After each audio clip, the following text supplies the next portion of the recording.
5:40 ng oras sa buong Kapuluan. Balikan muna natin si Bal Gonzales. Bal? Kuya Angel, pinagpapaliwanag ng Land Transportation Office ang registered owner at driver ng trailer truck na sangkot sa malagim na aksidente sa lungsod ng Marikina noong Miyerkules ng gabi.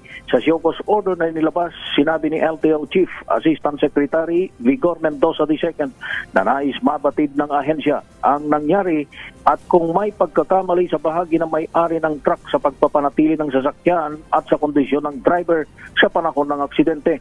Sa report ng Marikina City Police Station, hindi kinaya ng trailer truck ang pakyat na bahagi ng Fortune Avenue kaya't naatrasan nitong ilang mga sasakyan habang nadagana ng iba pa matapos na tumagilid ang dala nitong container van. Kabilang sa nasawi ang mag-inang sakay ng isang sedan habang hindi bababa sa 10 katao pa ang nasugatan.